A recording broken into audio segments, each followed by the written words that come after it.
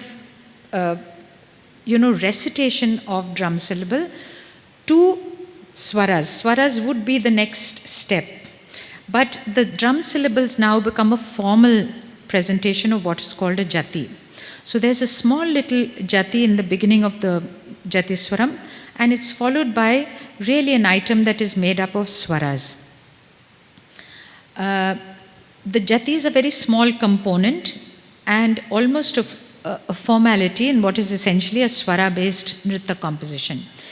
Again, no abhinaya, no suggestion of a plot or some sahitya that takes you into a storytelling or any kind of expression of any kind. It's still to do only with the body. It's only got to do with pure abstract movement and the adavas of this style. But now you get into simple adavas which were composed in the very early years in Tanjore, but combinations on the right and left which allow you to again show you the beauty of this form.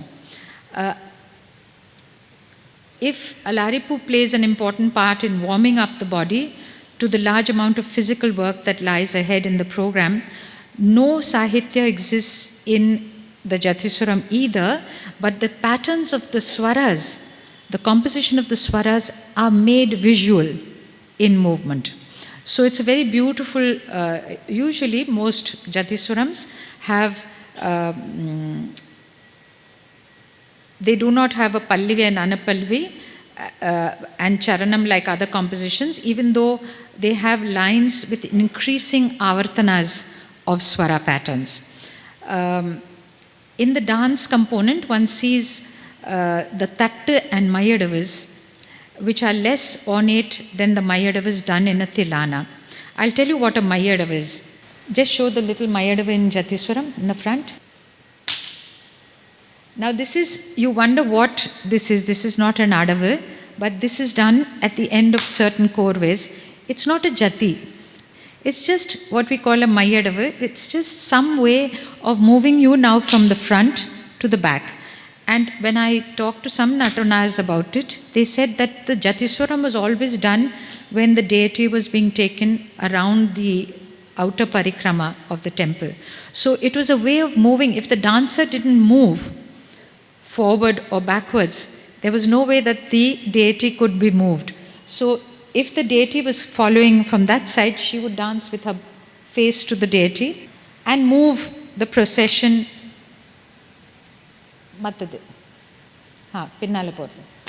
This. She would have a way of actually moving backwards and taking but dancing to the deity. So this is a possible explanation, and these are very minimalistic. They are usually done once or twice or thrice during the Jatiswaram.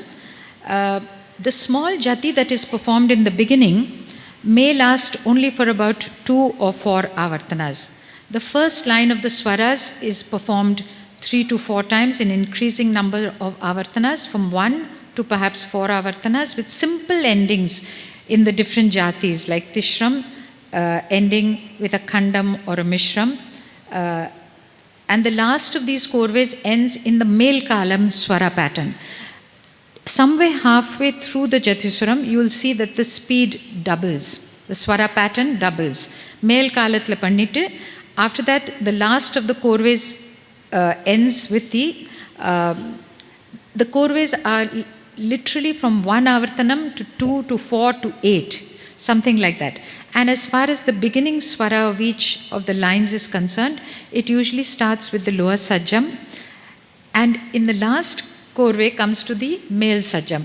In between, you'll have, at the halfway point, they'll move into da, ni, and sa, or pa, da, ni, sa, depending on which ragam it is. So it's very interesting how beautifully and how simply it was composed and how these were done.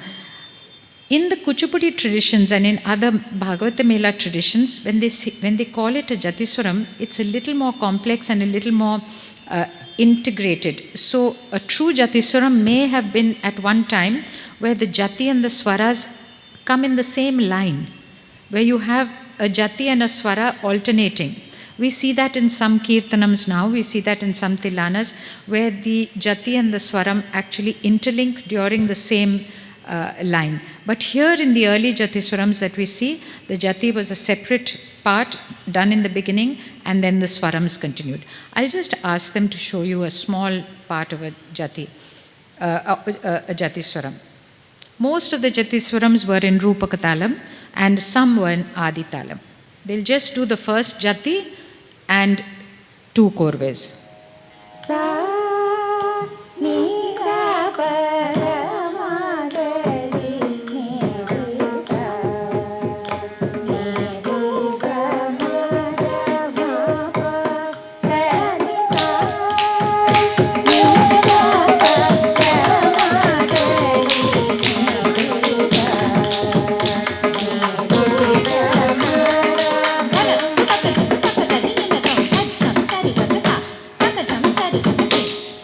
This is the Jati.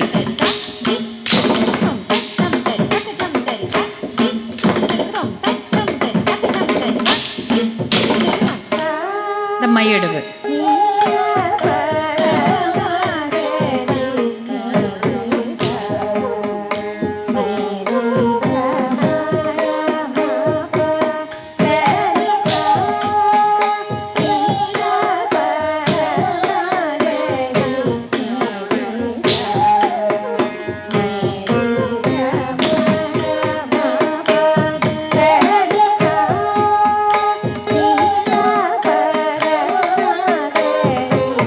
Now the Korves begin.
So, the important elements in a Jatiswaram would be this little Jati in the beginning, the establishment of the Rupak Talam, the little Mayadavu, which was very typical and very comes again in the middle of the item and then in the end again, and then the Korves. Now the Korves, if you saw that the Korve that Satya did was only 4 avartanas of a very small Rupakam, literally like 1 avartanam in Adi, and what he did was double that.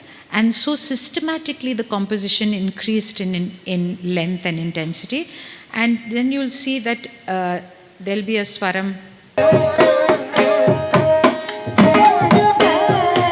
Dani.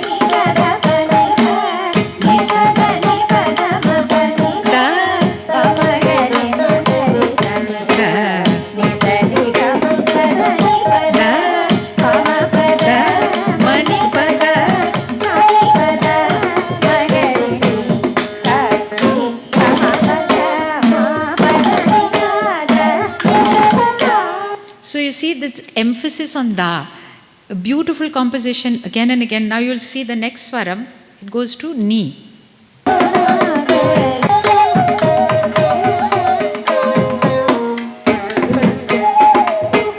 So they're also exposing the raga to you.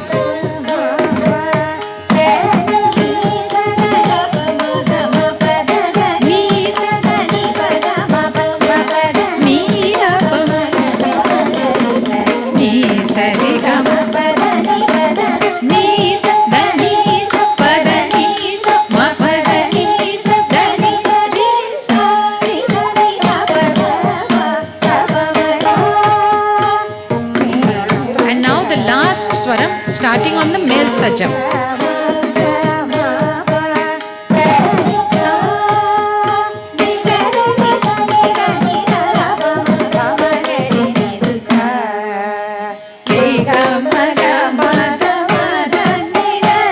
So very beautiful. I mean, the old compositions are so exquisite. We fail to understand how simplicity gave it its beauty, but also the idea of opening up a raga before the audience, not in complicated manner, but in a very beautiful, simple manner. And the body, as far as I am concerned, the body of the dancer also is slowly, opening up to. You could see the different patterns being repeated on right and left. Simple Adav is always done in full completion. Today, if you try and see any Adav, if you can try and recognize any Adav on stage, I'd have to give you a prize. It's so difficult to see an Adav completed. It's like an edited ad film. Unlike a Satyajit Ray film or one of those beautiful westerns abroad where you saw the train coming through the mountains and there's just one shot and the shot continued till the train left that prairie land. That doesn't happen anymore. It's an ad film where every 2 seconds there's an edit. So you'll see a part of an Adav, you think it's going to happen and Tatteta is going to come out, but you don't see it. You'll never see the left side of it, you'll never see. So there is something about observing a piece within the dancer as well. When you do both sides of the body, you become dexterous. It's almost like you feel both parts of your body, your brain feels both sides of it. This is just my feeling that there was something more than just the dance. It was also the balance that you see and what we feel. And this is no more there, sadly to say. It's become very different. I'm part of that journey, so I have to say that I'm partially a victim but also a perpetrator. It's just the way life moves on and things change. So we're all part of the change. We're all part of. But the feeling I have for this Margam is something very, very special. It's many of us who knew the Margam as our mainstay, our food, our diet. For us, it's very sad to see it go. The next thing was a Shabdam. Now look at the word Shabda. What a simple word. You wonder where these things come, because in music programs you don't hear a Jatiswaram or a Shabdam. So look at the word. It's a simple word. Shabda means a word. And literally it is that. A Shabdam is the introduction of sound, introduction of Sahitya, meaningful word. It isn't... But here in the Shabdam, you have a very simple form of Cholukattu, Tadhana Dhandhana Tajonu Jonu Jonu. It is neither a jati nor is it part of the meaningful words that come in the Shabdam. The Shabdams are usually always in Mishra Chapa, and the first raga, strangely, was always Kamboji. The meter of the Sahitya is clearly made for the Mishra time cycle and built up along the pattern of that time cycle. The Shabdam concludes with a simple Tirmanam. So we are saying that poets were able to compose to Mishram. It's like every poem has a meter, but here they were able to compose to Mishram, compose to Tishram, compose to Khandam. It's quite amazing that the meter became the framework for the poet, and they were able to put the words into that framework. It's important to notice these things because that means that they were aware of talas, aware of jatis. In the dance section, the speciality of the small jatis that is exempt from a formal ending of Tadinganatom or Kidatagadariguratom. In the Shabdam, you don't have to end your little jati with a formal ending done 3 times. I'll ask her to do just one part of the Shabdam, and you will notice that there's no formal ending like a Korve or a Tirmanam where you conclude the pattern 3 times. It's just from nowhere, just a small little jati, and it has these words, Tadhana Dhandhana Tajonu Jonu Jonu. The Abhinaya is very simple. and is storytelling at its most basic. It's like speaking to a child, as it only the introduction of Abhinay. It is not the thing itself. There is no Naika Bhavam. It's a simple concept, and the protagonist is usually Sri Krishna, Murugan, or Vinayaka. These were the deities, and usually addressing them when they were very small children. So their childhood pranks, their little relationship with their mother was all that or with the gopis, was all that the story is about. It's not a complex story. So I think they tied your hands up a bit, because you shouldn't be doing more than that. The Varnam is yet to come. So it was enough just to tell the story and to open up your face once again to the idea of Abhinay and storytelling.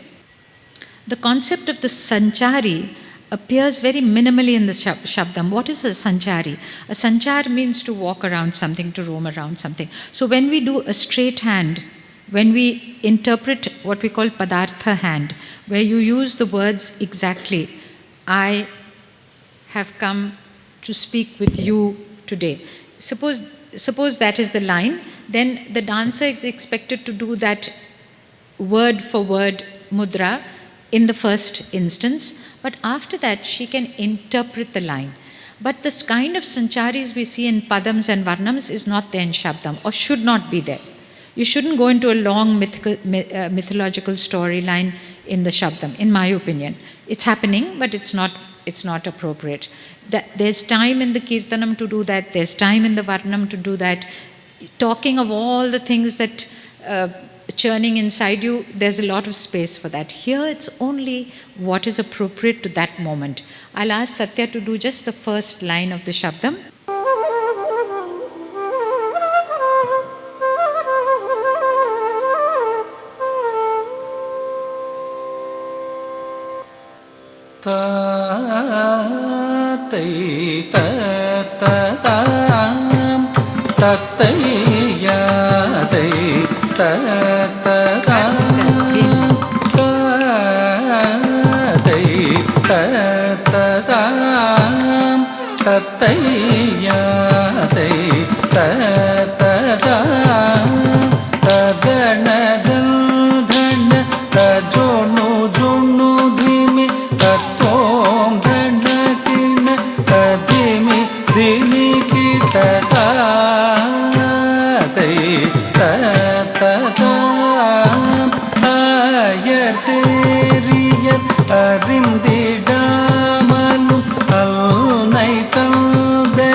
So I'll just tell you the meaning. Meaning is so simple, most of you would have understood.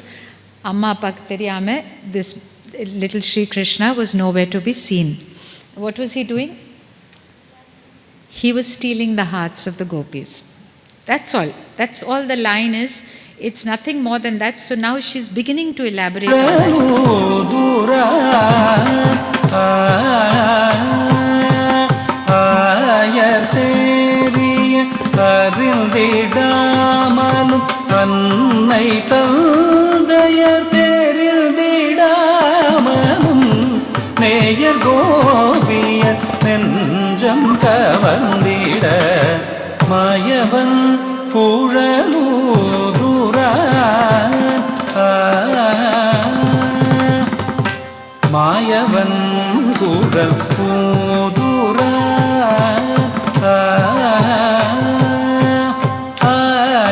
Shabdam really is just that. It's a small sentence about a little child, his childhood pranks. I think if you're too adult and you're too complex in the mind, you shouldn't do a Shabdam. It's best left to young dancers, young children, for whom it is itself a very big step up. To be able to do Abhinay, even to this very metered Mishram, is itself difficult. Imagine the complexity for a young child who's doing Adavas. Learning a Nalaripu is difficult, I think very difficult. Learning a Jatiswaram is, easier. They've got to put abstract movement together in little korves. But to get into Shabdam, where you have to do Abhinayam, takkit, takk, dhimmi, takke, this becomes difficult. You have to learn how to set a rhythm within the body and then do Abhinay to that rhythm. So if it's done by an adult dancer with a lot of ability to prove many things, it's almost inappropriate in my opinion. It should be done simply and as it is meant. The construct is simple. It's a very, very beautiful introduction of Abhinay. So now we come to the most complex item in the Bharatanatyam repertoire, and that is the Varnam. Varna, as all of you know, means color, it means jati, it means caste, it means form. Varna has got a whole lot of meanings in Sanskrit, and in every other language it has several connotations. It's the longest composition, and for the first time, the world of music and dance meet here. It's not only the longest composition, but in terms of rigor and practice of complications within the structures of one's artistic form, it is really the litmus test for any dancer or student of Bharatanatyam. For instance, for a young girl to first learn her Varnam, one young little girl here, Meenakshi, said to me that she's just completed the first half of her Varnam. I can imagine what that is because I still remember my first Varnam and how it was such a long journey of being able to control all the different parameters that the Varnam entails. So for us, it's not a very small item, it's a very, very big item. And not just learning it, the thrill of scaling the peak of learning it, but also the thrill of scaling the peak of performing it is incredible. Half an hour to 1 hour of rigorous work on stage, trying to maintain one's concentration and form for this long period without losing control of the Naika, who is central to the entire piece. So you're doing all these complicated running around the stage, doing adavas, doing the composition, but you still have to keep in mind the Naika. Who is speaking, to whom, and what is she saying? So this is the complication, that for 1 hour, you're telling a story of one voice speaking. It's not even a story. It's just whatever's within you, depending on the different Varnams, you're expressing your heartfelt feelings.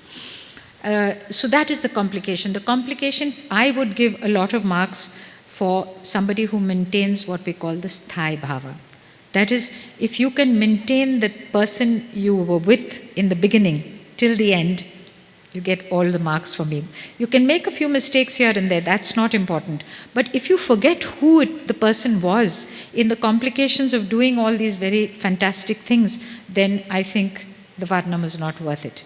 So that's what, as a person in the audience, that is what I think you should be looking for, is to see whether the dancer stayed, that is true of any item, especially Padams, Javalis, Varnams, you have to stay with the Naika. That is the most important thing. I should get the feeling of what she said and her from the beginning to, and most of the best dancers, I mean, we've been watching the festival at the Music Academy this last week. I doff my cap to many, many young dancers, wonderful Varnams they've done and beautiful Sthai Bhavam, holding it till the very end, very complex Varnams. When you know how difficult it is, then you have to admire when it's done well. But this also you must remember, it's like making a I'm sorry to be using a very perhaps inappropriate. When you make a dish, you're cooking a dish, the individual ingredients do not give you an idea of what the ultimate rasa is going to be. So there are many, many little ingredients in the Varnam which should not take away from the ultimate rasa that you want. So the rasam tastes good when its final flavors are cooked and when it's settled, and when you then spoon it into your mouth and you feel the flavor of not one but many things, but they give you that one flavor of rasam. Similarly, a Varnam is in fact very complex like that. You want to get that final flavor, but there are many, many things that can take the journey away from you.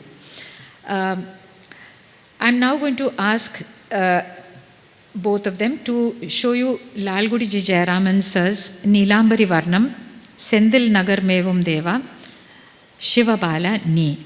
This first line only we will take, where you will see, unlike the old Varnams where the Pallavi line was divided into two and you did one half of the line and then you did a Tirmanam again. So you see the Varnam starts with a Trikala Tirmanam, and they'll show you what a Trikala Tirmanam is. It's again a very demanding thing. It's almost the length of that Alaripu. At 3-minute Alaripu, your Trikala Jati in the beginning of a Varnam can almost be the length of that entire Alaripu. So any young dancers who are learning here, when you think of Alaripu as, oh God, I can't do Alaripu, remember this. When you do your Varnam, that's only 3 minutes out of a 40-minute item. So think of it as a piece of cake. So in this Varnam, they'll do the Trikala Jati, take the first line, and then you'll see how they interpret that first line. Now, what is the meaning of the line? Sendil Nagar Mevum Deva, Shiva Bala Ni. They are addressing Murugan, the son of Shiva's Bala, and he who resides in Sendil Nagaram, O Deva, Shiva Bala, Sindai Irangi Yennai Alava Velava Va. So he says, empathize with me. Please understand my situation and embrace me, come to me. This is the line. They will show you a simple interpretation. The first few hands will be literally just that. O son of Lord Shiva, who resides, you know that the temple is along the beach, it's along the sea. So there's a reference to the ocean in the beginning and the temple that is just on the banks of the sea. And to Lord Muruga, the Naika addresses him and says, please embrace me. Melt for me. Melt your heart for me. Very beautiful. In Neelambari, in Adithalam. This has been sung by G. Shrikant, Gopalakrishnan Shrikant.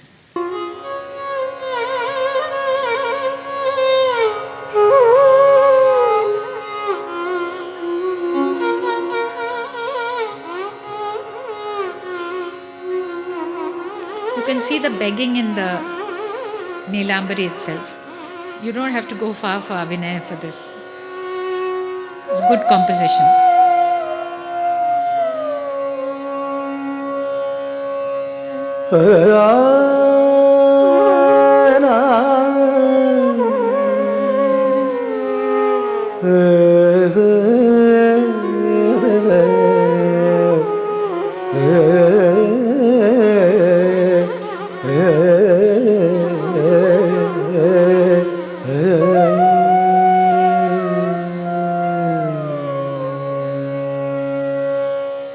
Sendil Nagar Mevum Deva Deva, Sendil Nagar Mevum Deva Deva, Shiva Bala, Sendil Nagar Mevum Deva Deva. Dingin tum ta, de, ta, ta, க ஜம் தி கி ட த க ஜம்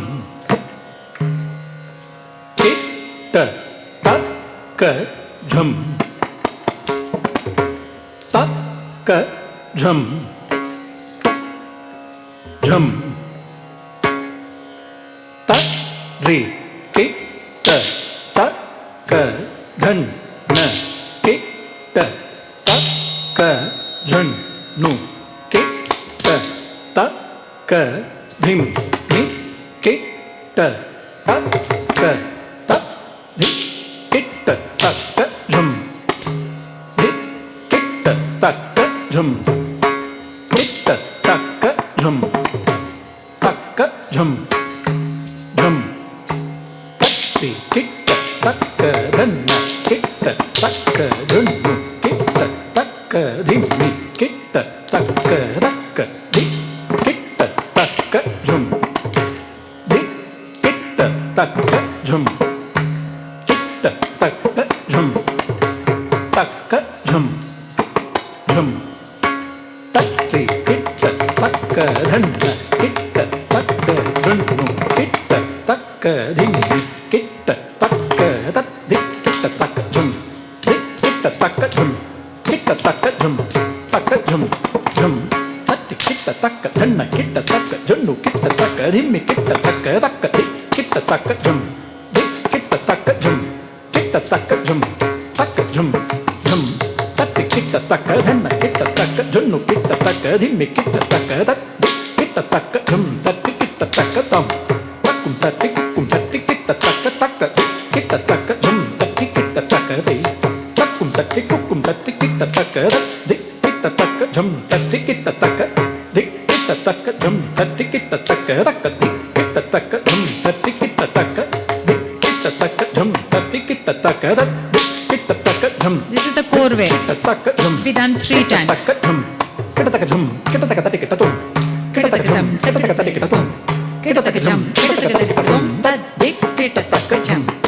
Second time.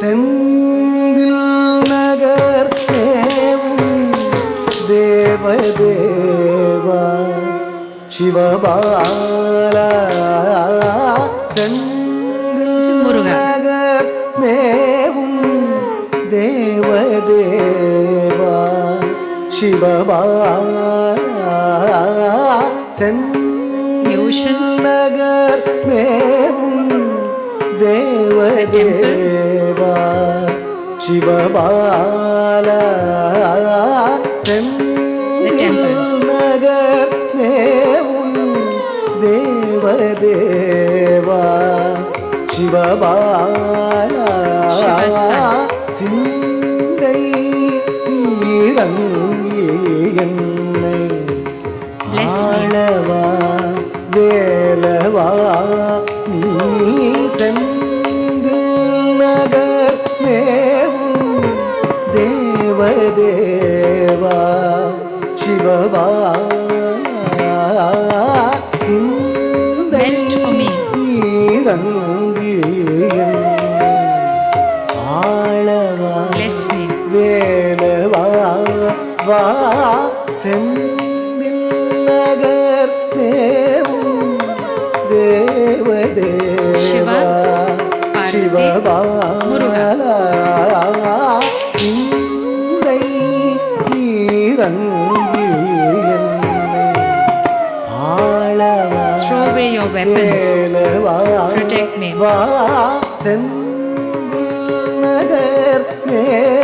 The sun bright on the ocean waves. Sivabala சிந்தை இறங்கி Just because of one fruit, you travel the world வேலவா and then were upset. இறங்கி ஆளவா வேலவா செந்தில் நகர் மேவும் தேவதேவா Senthil You taught your father the four Vedas. தேவதேவா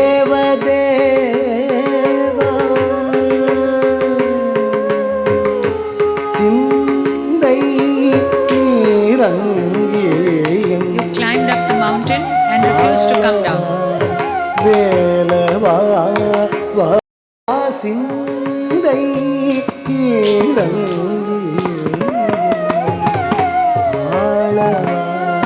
வேலவா Senthil This is a sanchari. தேவதேவா Shiva is addressed by the people. Senthil Nagar மேவும் தேவதேவா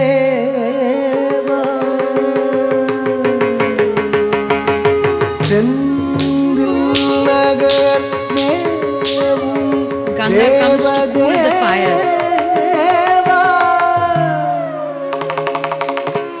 செந்தில் நகர் மேவும் தேவதேவா When Parvati comes, she sees the six faces and embraces them to make one God, Muruga.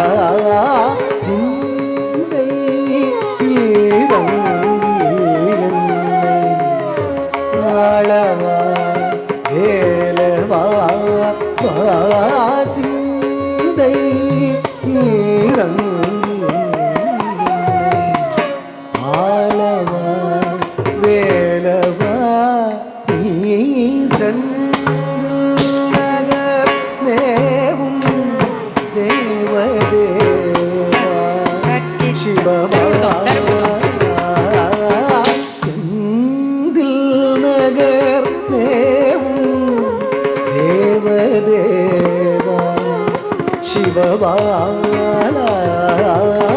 சிந்தை நீரங்கி ஆளவா வேலவா சிந்தை நீரங்கி ஆளவா வேலவா சிந்தை நீரங்கி You have two wives, but you don't understand my pain. வேலவா செந்தில் நகர் மேவும் தேவதே We'd love to do the entire Varnam for you. This is the first line. So, a Varnam, then you can imagine the first Tirmanam and the first line have taken 10 minutes.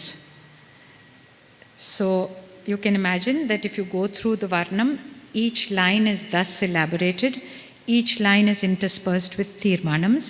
Then you come to the Chittaswaram, which can be done once or maybe even more twice. Then the Chittaswara Sahityam is taken, for which we show the meaning, and then we do an interesting thing called Tattamit, which I'd like to show you. If a singer could also play Mridangam and sing at the same time, this is somewhat of a simile of what the dancer does in the Chittaswara Sahityam. You do the Adavas just like any other Swaram, like you saw in the Jatiswaram. Then you do the Abhinaya for the Chittaswara Sahitya. But then you do an interesting thing where the lower half of your body is beating out different rhythms. Could be a Khandam, could be 4 Mishrams, 2 Sankirtnams. But the top half of the body is following the Chatushra rhythm of the Adi Talam. And your mudra must come on the word that is being sung at that point. this is the first, when you do Tattumittu, you realize how difficult that is. But it's a beautiful feeling because your lower half is beating out the rhythms, and the Natya Shastra has said that the feet of the dancer must beat out the rhythms in the top half, where the heart is and where the hands are, that, and the faces, that should be the expressional part of the body. So it's beautiful how beautifully it is actually divided here, and I'd like to show you that. So after the Pallavi and Anupallavi are explored, this is the Chittaswaram. Suddenly there's a passage of, this is the last Tirmanam.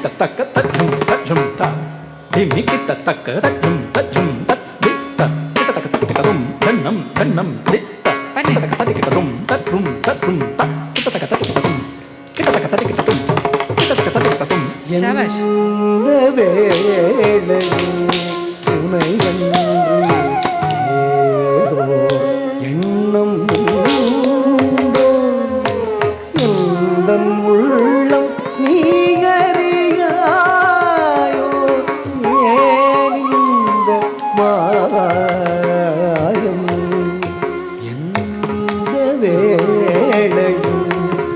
Now is the Chittaswaram, you know it's reaching the halfway point of the Varnam, Munpadi.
Now the Sahityam for those swaras. இது தகுமோ தர்மம் தானோ வராதிருந்திட வர்மம் ஏனோ இது தகுமோ தர்மம் Is this dharma of you? Is this right for you? வராதிருந்திட வர்மம் ஏனோ கனிந்து வந்திடாவிடில் யான் என் செய்குவேன் ஏகும் புகலிடமறி ஒரு கணமேனும் மறந்தறியா யூவிளம் பேரை மகிழ முழுமதி முகமதில் குறுநகையோடு கருணை பொழியவா அருளே பெருகவா Thirumal மருக Senthil Nagar Now this is repeated in the Tattamita that I talked to you about. இது தருமோ தர்மம் தானோ வராதிருந்திட தர்மம் ஏனோ கனிந்து வந்திடாவிடில் யான் என் செய்குவேன் ஏகும் புகலிடமறி ஒரு கணமேனும் மறந்தறியா யூவிளம் பேரை மகிழ முழுமதியுகமெனும் குறுநகையோடு கருணை பெருகவா திருமால் மருக செந்தில் நகர் மேவும் தேவதேவா Sivabala Senthil.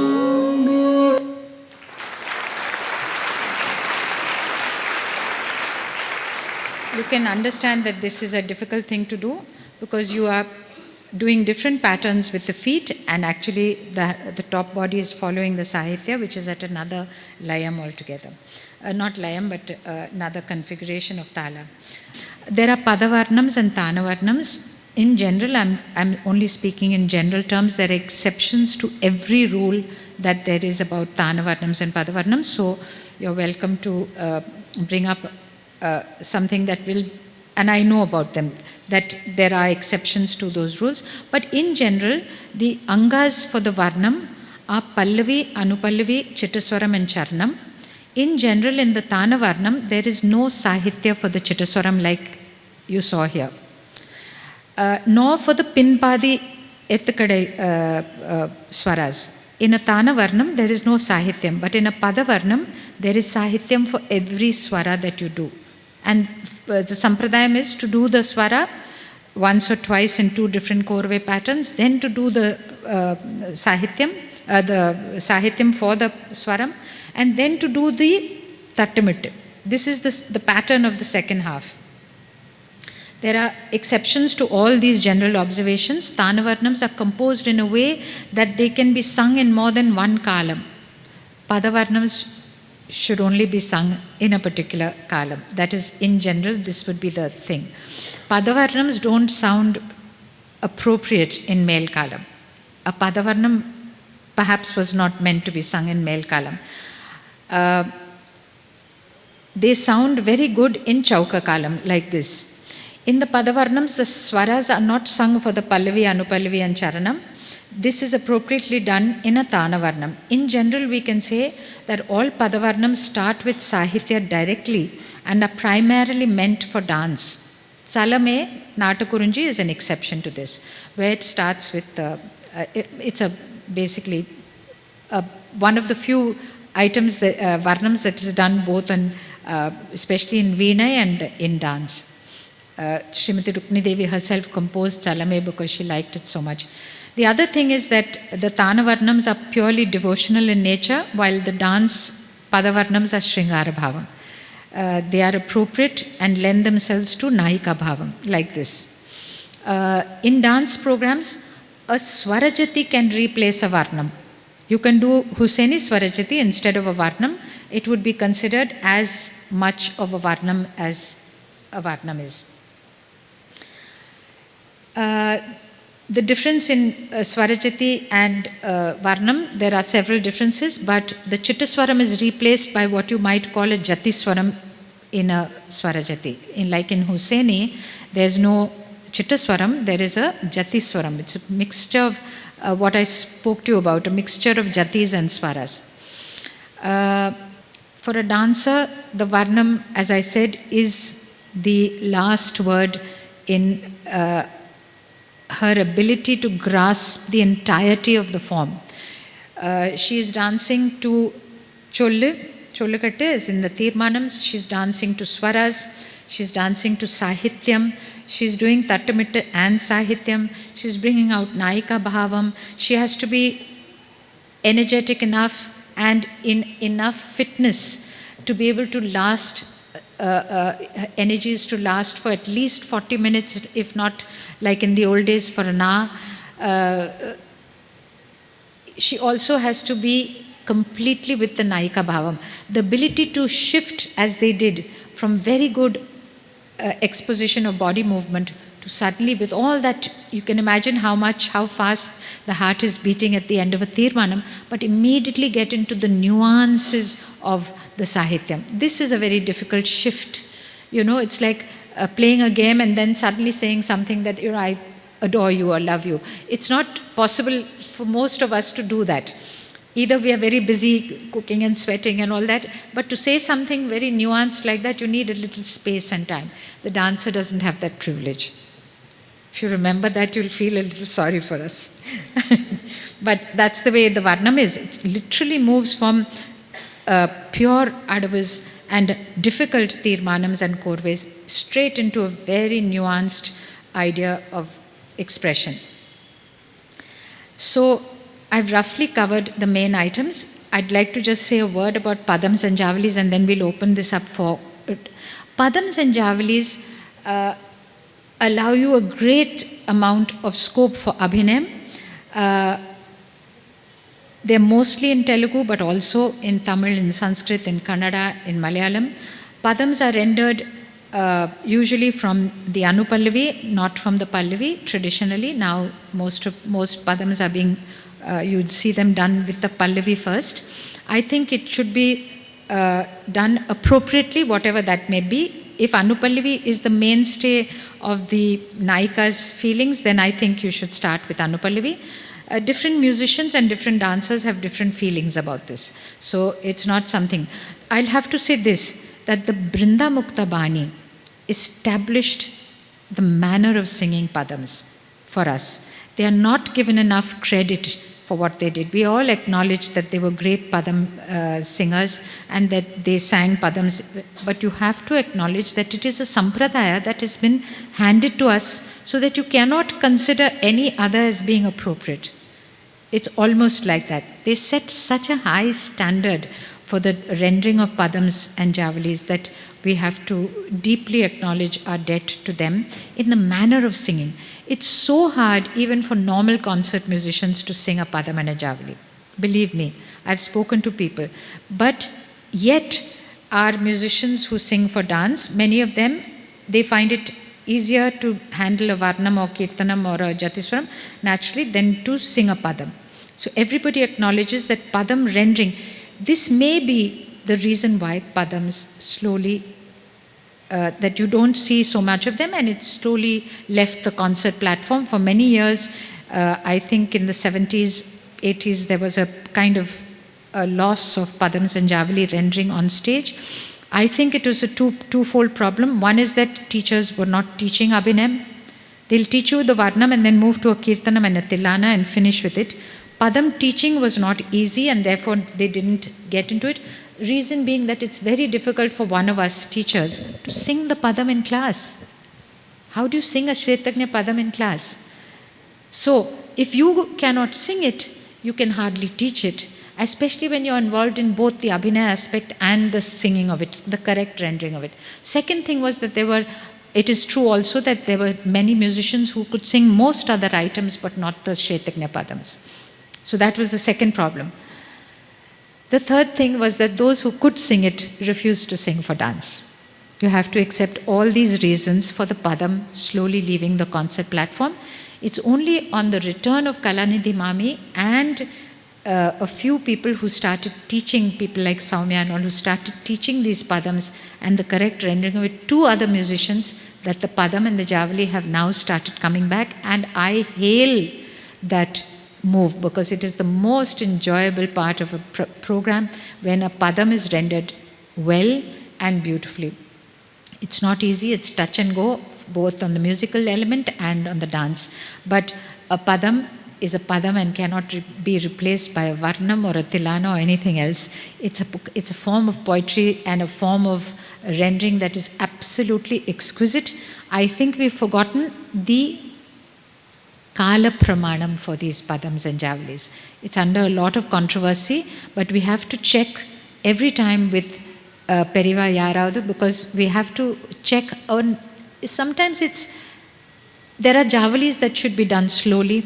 There are Padams which should be done a little faster. So, who decided and who decides on any given day at what pace it should be sung? If the musicians, with a young dancer, it completely falls through. While if with a senior dancer who wants it a little slow, if the musicians hasten the speed, you're not happy. Similarly with the Javali, if it's taken too slow, it is not appropriate. If it's taken at its correct pace, it's hugely enjoyable. I'll just play a Javali for you and show you the kind of pace. This is Yera Rara. Everybody knows this one. It's a very jolly and very coquettish. It's in Kamas.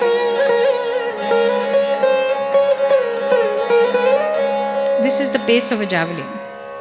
Some most. Yera Rara Chaiterayi Marubari Kalakalera Yera Rara Chaiterayi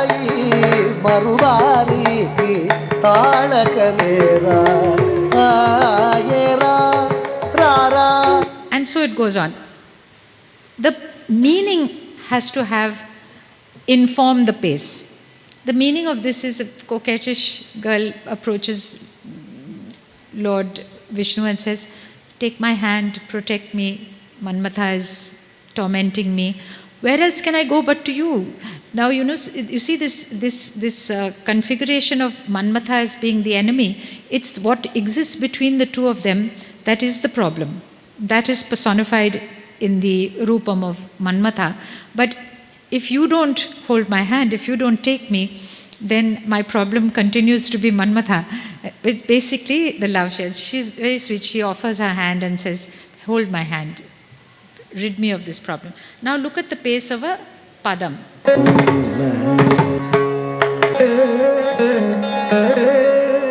Dari Jutsu in Shankarabharanam. Dari Jutsu Chunnadi Dari Jutsu Chunnadi Nidu Priya Dari Jutsu This is an interesting padam because neither of the hero nor the heroine are there. This is Dutika Bhavam. This is a Sakhi going to Sri Krishna and saying, "Dari Jutsu Sunnadi." She is looking out for you all the time, looking down the street, looking out of her doorway, holding on to the, and waiting for you. Okay. So, Tilanas, by virtue of what it means either in the north or in the south, it's one of the items that links this country together. A tarana in the north is very similar to a tilana in the south, and basically it's made up of a line of drum syllables that are repeated again and again. So anyway, this a little bit of the Natabhairavi they'll do, and you'll see that here the Mayadavas are very definite. Unlike in the Jatiswaram or in the Shabdam, here the Mayadavas are very definite. So we'll just start with a bit of that.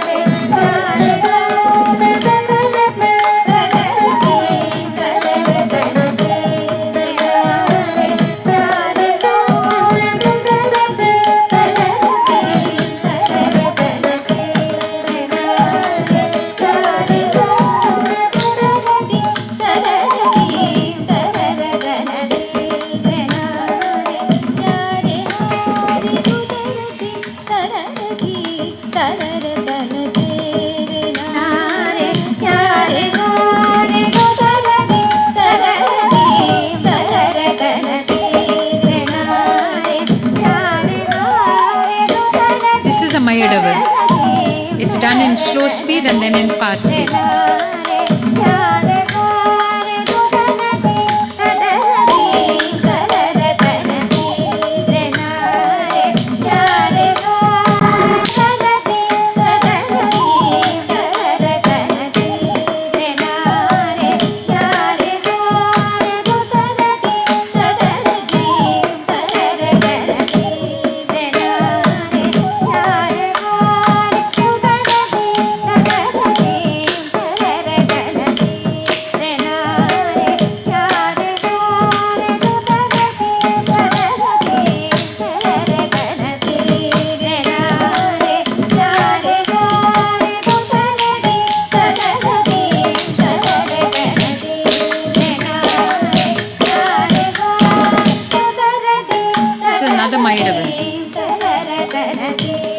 It's an embellishment. It's just a small, it's not an adavu.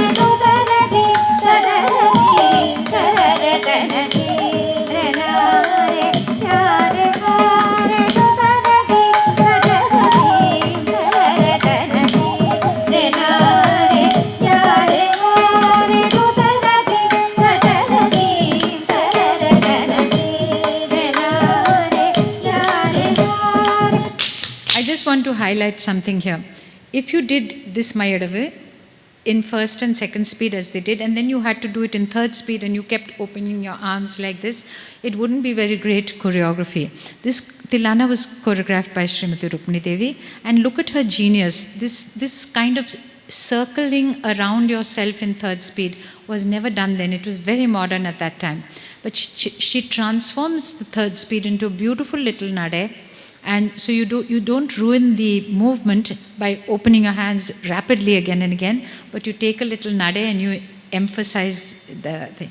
These are, we could analyze compositions of these, this is 1940s, 50s, could analyze them to know actually the mind of the choreographer. It was considered very modern at that time.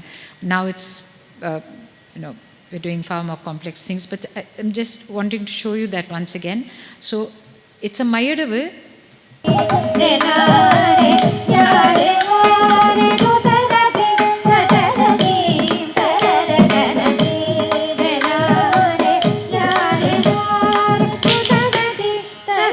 Back to first speed.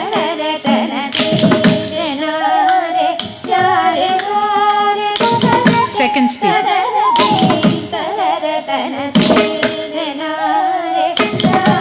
Third speed.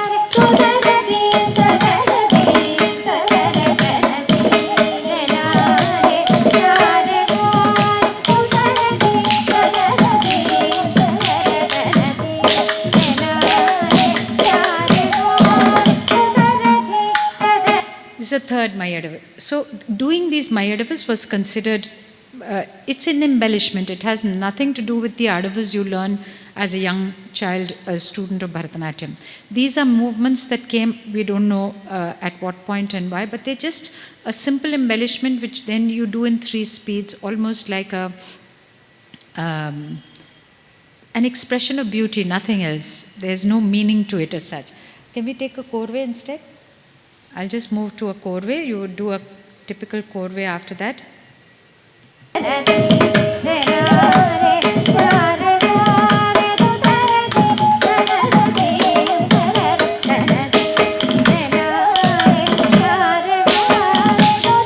Now that the Mayadavas are over, you will start the korves.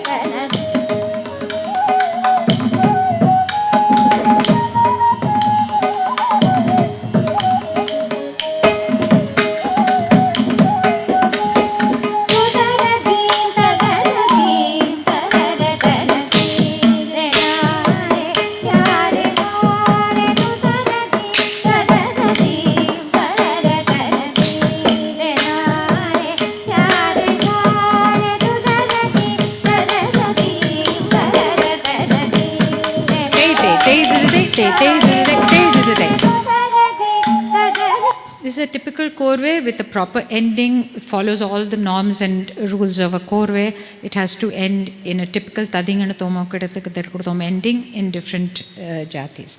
The Tilana has one line of sahityam towards the end.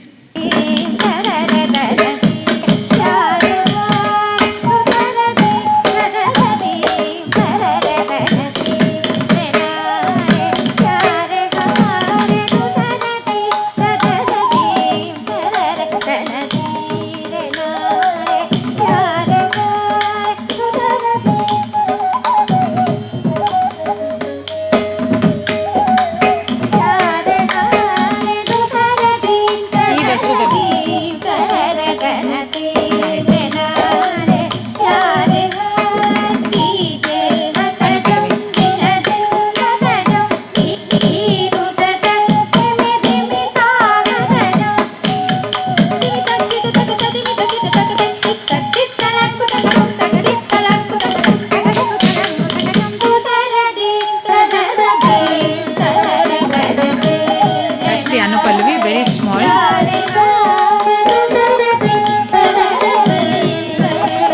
And now the Charanam, which is a dedication.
So this is roughly the, there are many other items, of course, as I said in the beginning, the Kautvams, Virithams,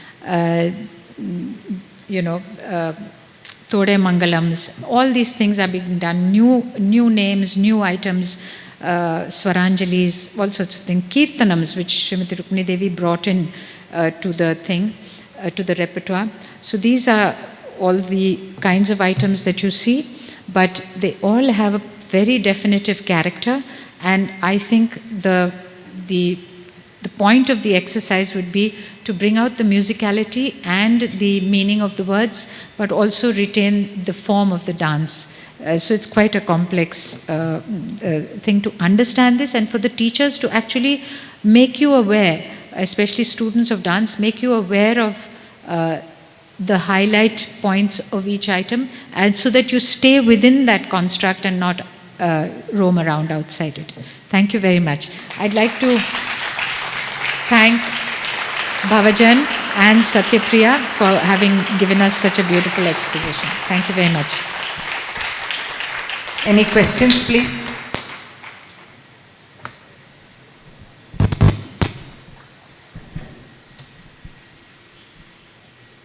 Thank you, madam. Thank you. I have actually 4 questions. Sure, sir. If you ask one first, then we'll ask the others and then... First is, this whole format looks so formal and rigid. Yes, sir. Where is the scope for improvisation, innovation? Second is, did Lalgudi Jayaraman compose his Varnam? Varnam especially for dance? Yes, he did. Thirdly, this Pandanulur, Vazhuvur and Banis, Yes. how do they differ? Fourthly, lastly, this, as the dancer gets older, they seem to perform more abhinaya rather Yes, yes. Sir, all your questions are brilliant, especially the first one, because you asked about the ability to go out of the form. I think if you're learning how to make something or do something, if you're learning even a simple thing like planting a seed in order to grow a plant, there are certain basic rules you'll have to follow. And that is, of course, you can, if you're living in a village, you can just put a seed down and hope that it will come up. And out of 10, 1 will come. But if you're talking about these very classical, and very developed art forms, there are certain rules to the things. So therefore, you're right, there is rigidity.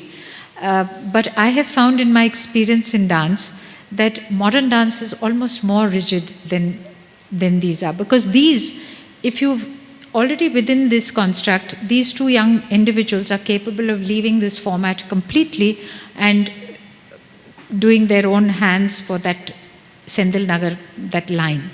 In fact, Bhavajan recently for the Swati Tirunal festival, he did a Varnam. I had to scold him for having lengthened it so much. He just went into his own world and he was expressing each line for so long. Ultimately, the musician had another concert, he left and went. So, the problem is also constraining it within a certain, there's a limit to how long you will, do this innovative. And this is the problem for musicians as well. You have to learn to, within a framework of time, you've got to be able to innovate. They're capable of, but in a Tirmanam, would they be able to innovate? I doubt it. It is a very rigid format because it's been choreographed by somebody, and that has a certain, there is a certain sanctity to that. For instance, this Trikala Jati that they did has been recent, this Varnam I have recently composed, and yes, Lalgudi sir had composed this for dance, very much so. He was very fond of composing for dancers. He often used to call us and say, "Idu panungo araha pani vechirken na ungalukkaga pannirken." This was his amazing, even at the age of 75, 80, was still wanting to give to the field, and without any prejudice of any kind. He was just an amazing composer, but also his ability to feel, because he also wrote the Sahityam. So you have to ask the question, why did he put so much angst into it if he was not writing for dance? Your third question was about the Banis. It would be very difficult, sir, to now say what the difference is between them, but there were very definitive, for instance, somebody like Chitra Vishweshwaran embodies the Varavur Bani, while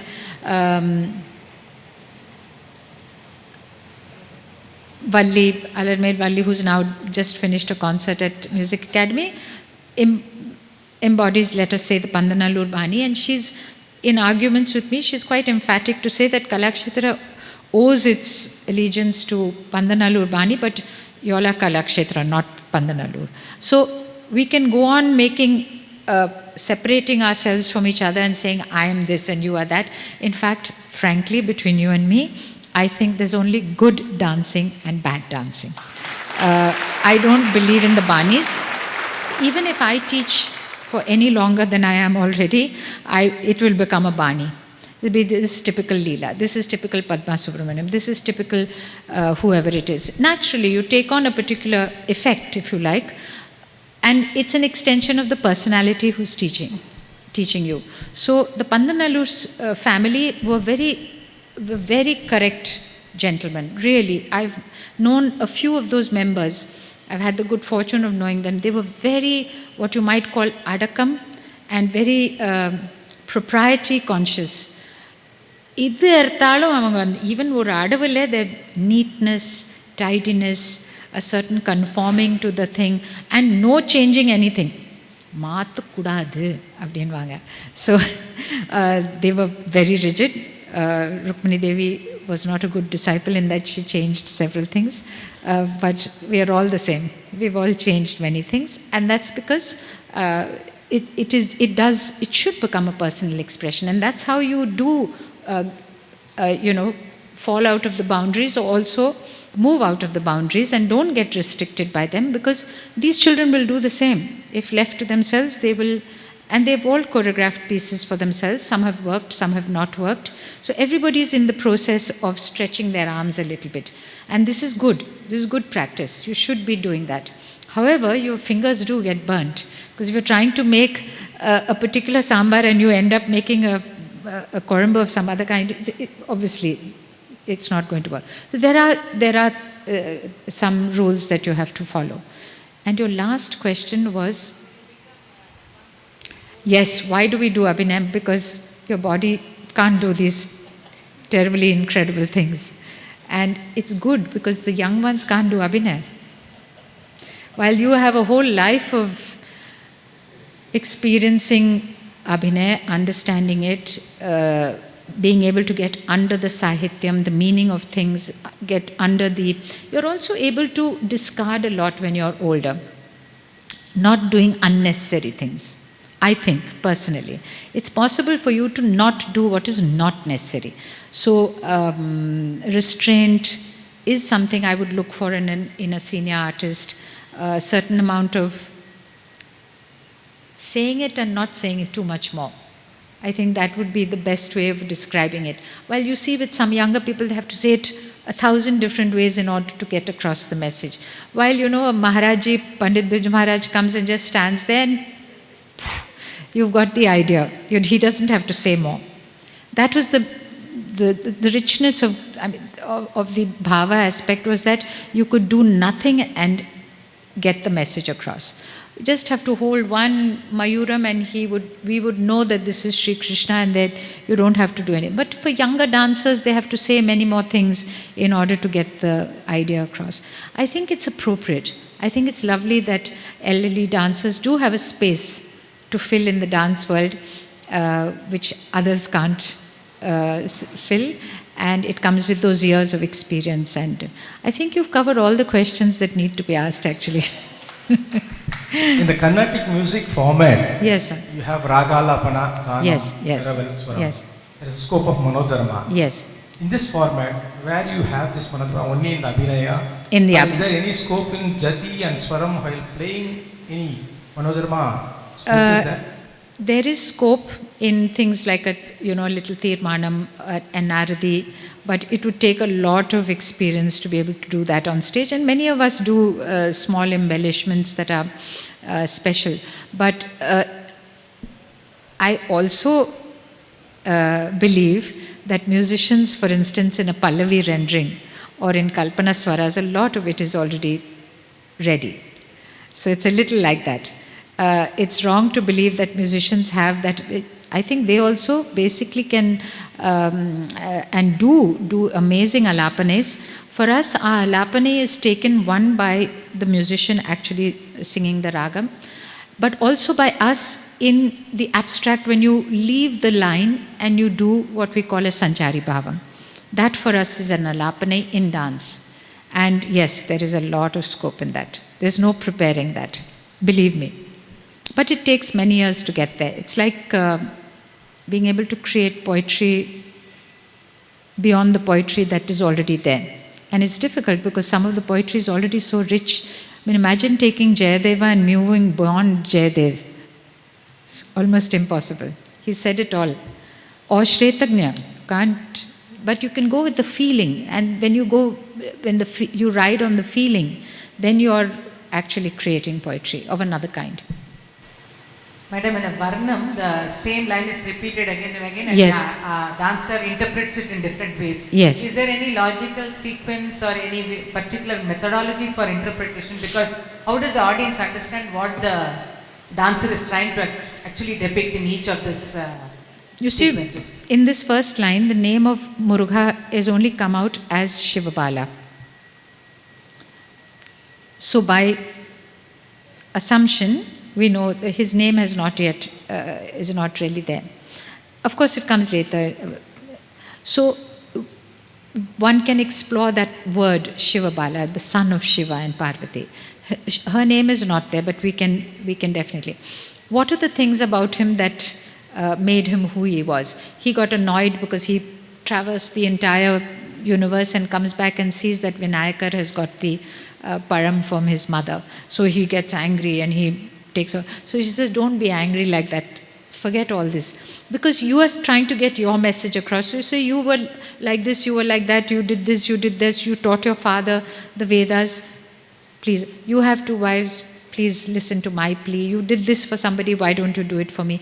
So you bring out the mythology and some of the events around that person to build up also to create an image of who it is you're addressing.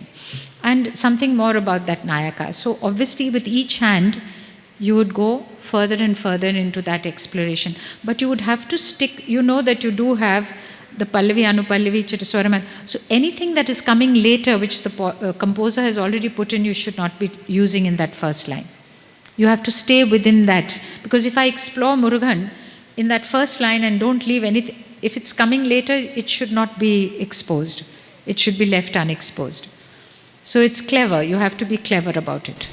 2 things emerge from this. That means extempore he can try to explore that line. Oh, yes. And create on the spot. Oh yes. But they were already pre-planned about them since they did the same thing. These hands have been choreographed by me, and there is a progression of thought, and there's a progression till you come to the Sanchari, and so on and so forth, and it goes on.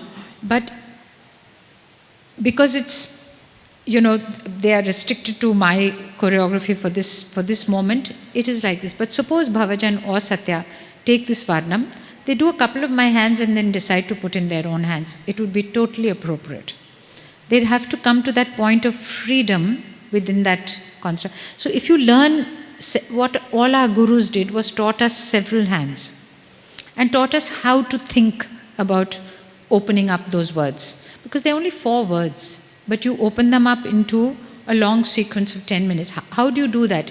So you can play with those words again and again, but then you have to know how to travel these little, journeys around that idea and come back to the sthai. And this comes with experience. As if they do this for another, I think 4 months, 6 months, they'll be doing their own hands. Yeah. Does this also presuppose the fact that to really enjoy, on the Rasika's point of view, to enjoy what the artist is doing and to be in the wavelength of what he is doing, he has to have a good background of mythology and other things? Because always helps. And I mean, for a non-Indian audience, how would the whole thing seem? Because you've been traveling worldwide, how do you look at the... I don't think there's a difference between Indian and non-Indian, North Indian, South Indian. There are sensitive people everywhere. On one of my earliest travels with Srimati Rukmini Devi, we were in Holland and Germany, and I was stunned by the scholarship of some of the German audiences we danced for. They were all Sanskrit scholars, they were Tamil scholars, they had done huge study on India, and they're sitting in little, pockets of Holland like Huizen and places like that, leading very, sedate lives and totally into India. So when we came and we performed for them, they had such an insight into what we were doing, far beyond the insight that we had as young. I was only 18, so I had no insight at all, almost. So this is the point, is who do you decide is knowledgeable and who is not? I think what you and I gain from knowledge in mythology is one thing, gain from sensitivity to the music is another thing. Somebody else has wonderful rhythm, they like the rhythms. A young child is in a world of their own watching it. A grandmother party would be enjoying it at her level. I don't have this thing about foreign and Indian. I feel that foreign audiences respond to India's arts very, very sensitively, and the reason is that it has a certain poise, a certain centering, some of it, which allows them to sit and think, just like their ballets would do to us. Even if you don't understand the story, you're thinking, you're exploring your inner self by watching something very beautiful. And that's what it's about. Art is about that. I don't think you have to understand every last word. What would you look for when you pick an item to choreograph? This is a very interesting question. And I personally have never been influenced by what I've seen. I've seen so many items. First you learn what you're taught. So you're already influenced in that your gharana or your teacher has already made some value judgments on particular items. So the kritis and varnams you learn in a music class are something that has already come to you. After that, what choices you make are yours. And these choices, I think, are very valid. And it would be, for me, it would be the beauty of the language, the purity of the language, maybe the depth of the language. There's a lot of very shallow sahitya being written. I'm attracted very much personally to some deep meaning items, very boring, unfortunately.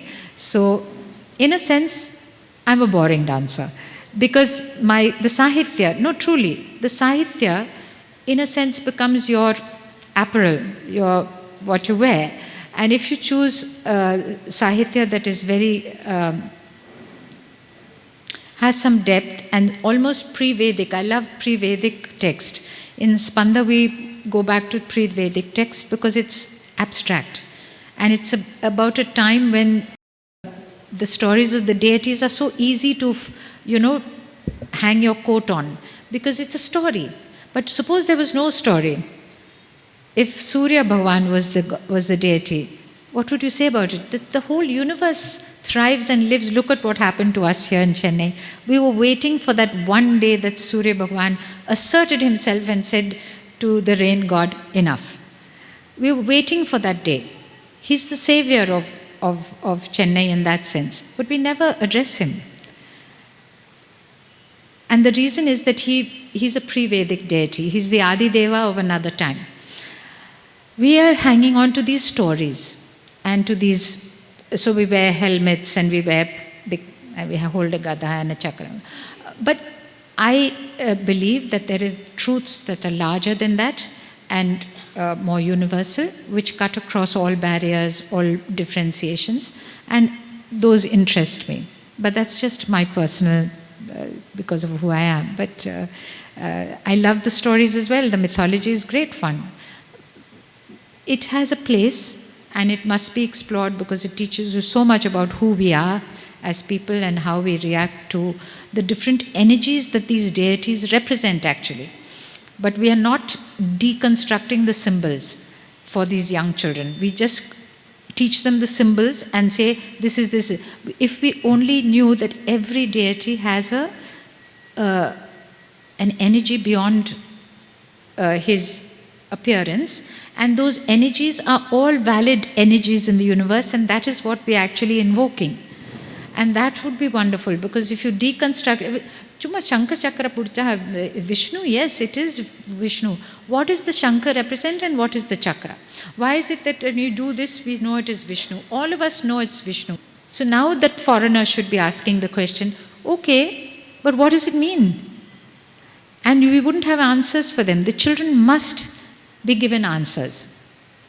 That the Shankar is a huge representation of the origin of sound and the sound of the oceans and the entire creation, the sound of Om.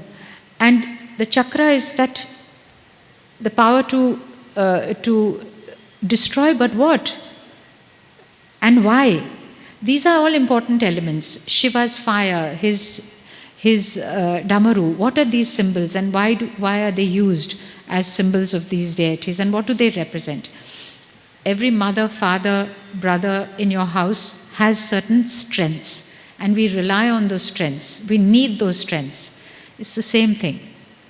And they are symbolized by the strengths. We talk about it all the time. My mother's, her comforting words are what I need now. Well, that's a strength that she has, which my father doesn't have. So this is the point, that when we address these deities, but these must be made known to when we are learning these pieces, so that there is much more comfort in knowing what they represent. And I think we have to deconstruct these very simple. Because of this language of gesture, we have become almost bereft. We have too many words. We have too many symbols. We just rely on the symbol. It's like the lotus. A huge symbol in the whole of the East, not just in India, but all over. The symbol of the Buddha holds the lotus, Saraswati, Lakshmi, everywhere.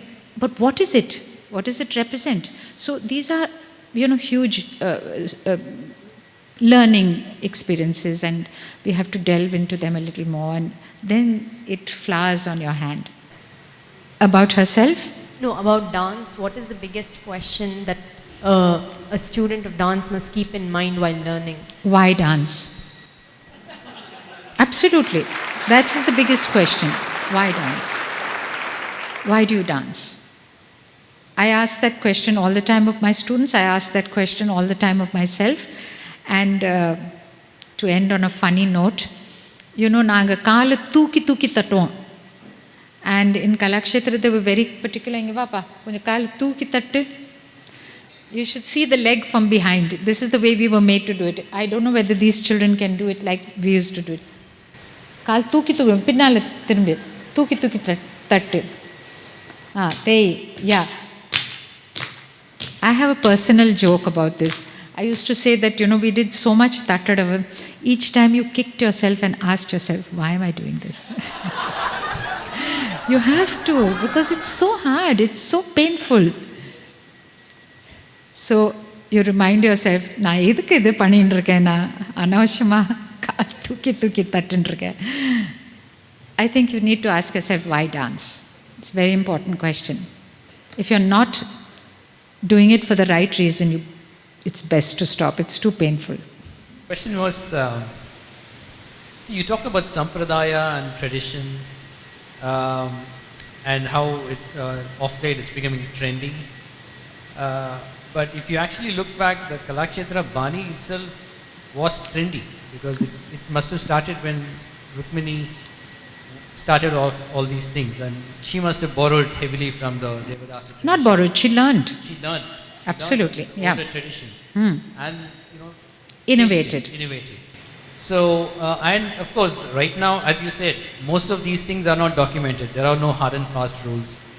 The Natya Shastra does not talk about most of what is happening on stage now. Absolutely. In fact, it is not even about dance, it's about theatre.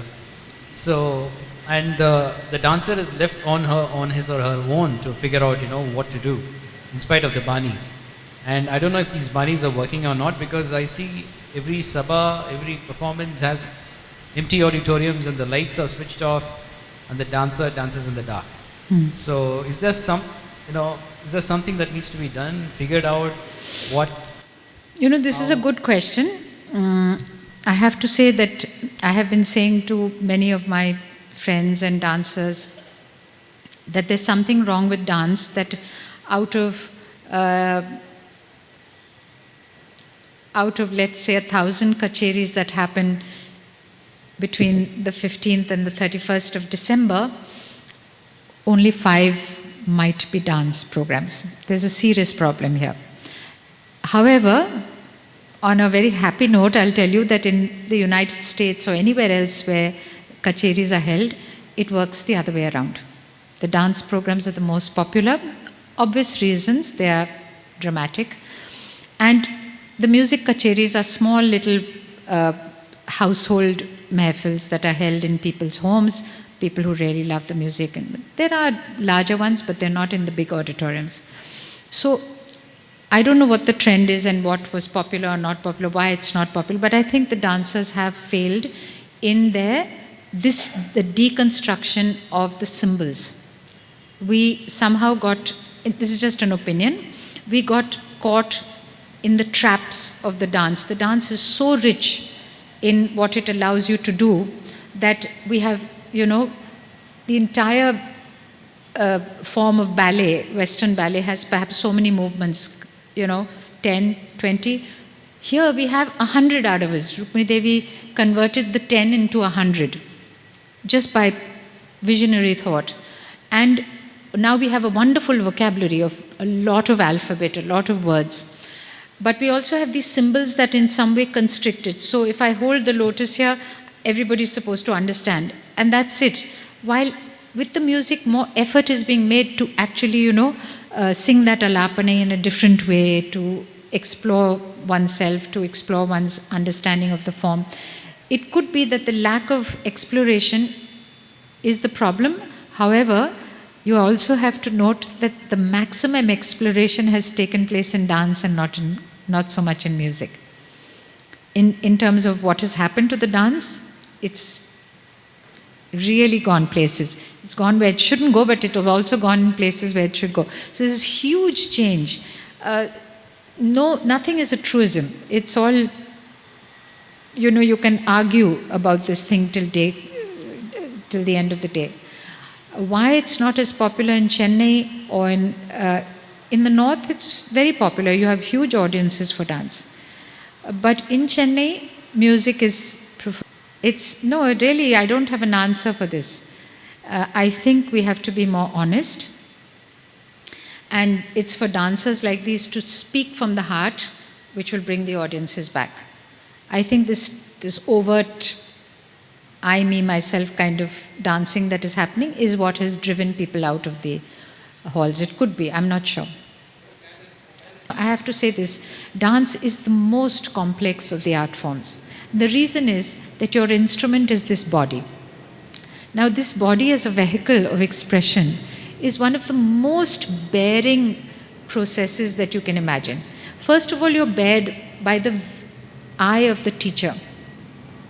It's not like relating only to the voice and the voice culture. It's talking about you, your eyes, your ears, your nose, your neck, your spine, your belly, your abdomen muscles, your knees. It's an attack on your person, you as a person.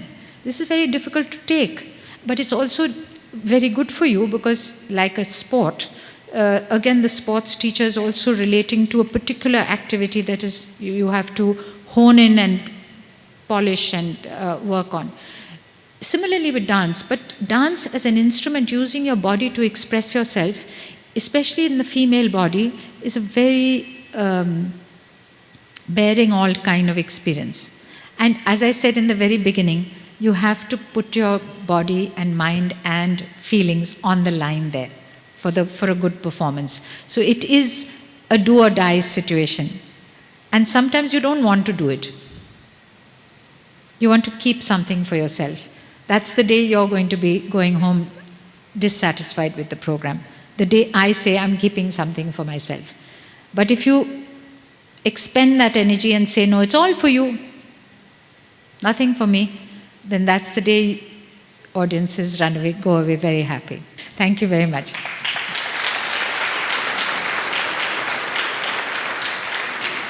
Thank you, ma'am, for that splendid presentation. She had explained to us in such a simple but beautiful manner. That is the essence, I could say, where any person, any Rasika who does not know anything about dance was also enlightened. At the same time, for a scholarly person also, it was a great food for thought. I deeply and sincerely express my thanks to Ms. Leela Sampson for making that wonderful presentation.